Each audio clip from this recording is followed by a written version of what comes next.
Saya dengar Wakil Presiden berkeinginan tahun 2026 mulai bekerja di IKN. Dan karena itu sebagian wakil menteri juga harusnya ikutlah.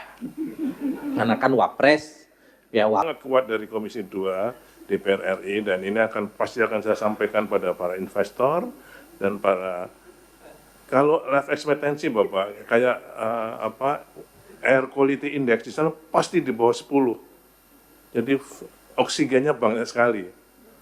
Sehingga pagi, sore kalau Bapak ke sana kan pasti lebih fresh. Ya, pasti kalau siapa saja pasti bukan yang generasi lanjut, karena generasi lanjut pasti sudah punya aset di sini semua, itu susah. Ini memang ibu kota untuk generasi muda, saya kira. Jadi saya hanya mengantarkan saja kan. Tapi ini untuk generasi muda, Pak. Ya, jadi saya kira terima kasih Pak Kiai. Bapak sudah duduk berdampingan dengan Syekh Aher, jadi saya kira bisa mendukung atas dukungannya. Terima kasih.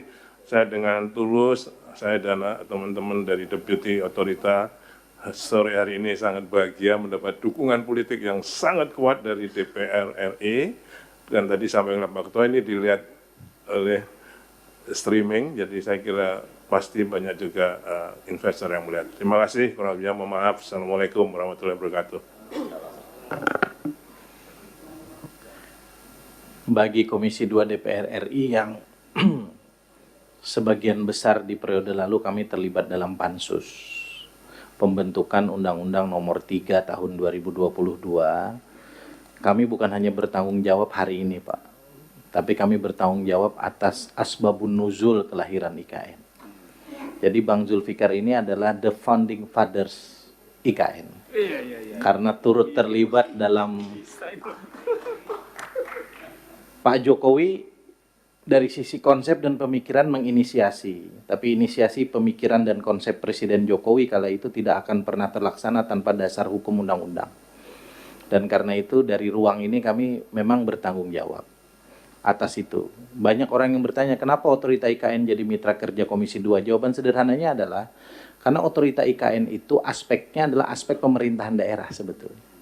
Bahwa hari ini concern dari Otorita IKN adalah pembangunan infrastruktur, itu konsekuensi logis dari kita membangun kota yang awalnya tidak ada.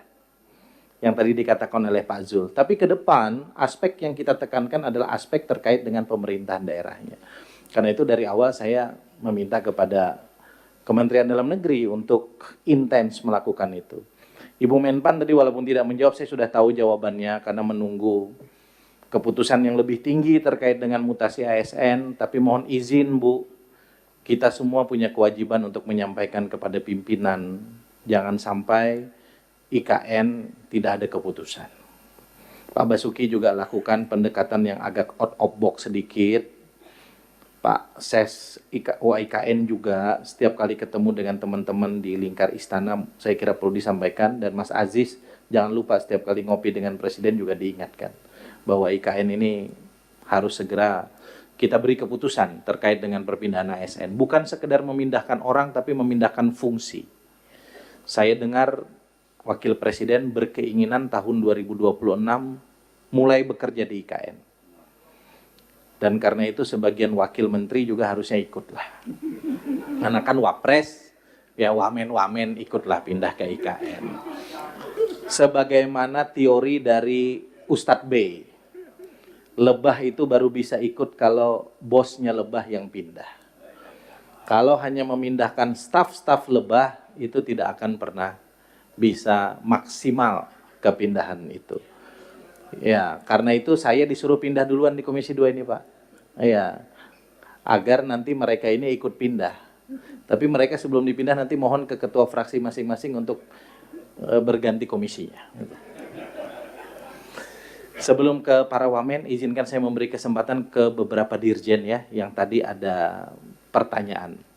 Yang pertama kepada Dirjen Bina Keuangan Daerah. Saya persilakan kepada Pak Dirjen.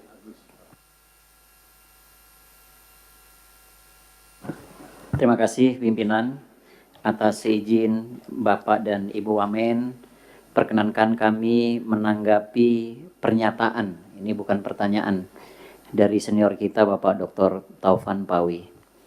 Kami laporkan bahwa hari Jumat yang lalu kami mendapat undangan dari pemerintah Kota Parepare untuk melakukan pertemuan dengan jajaran wali kota beserta seluruh kepala OPD dan DPRD untuk membahas terkait dengan pengelolaan keuangan daerah.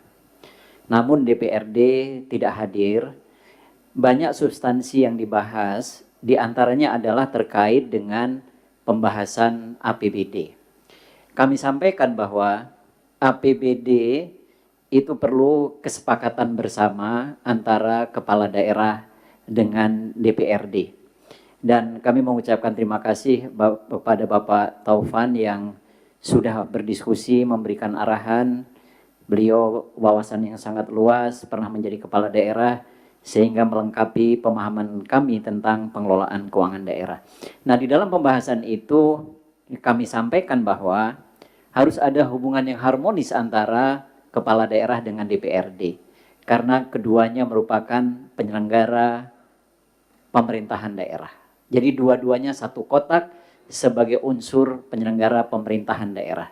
Kalau salah satunya tidak ada, maka pemerintahan daerah tidak ada. Oleh karena itu perlu hubungan yang harmonis. Download Tribun X sekarang, menghadirkan lokal menjadi Indonesia.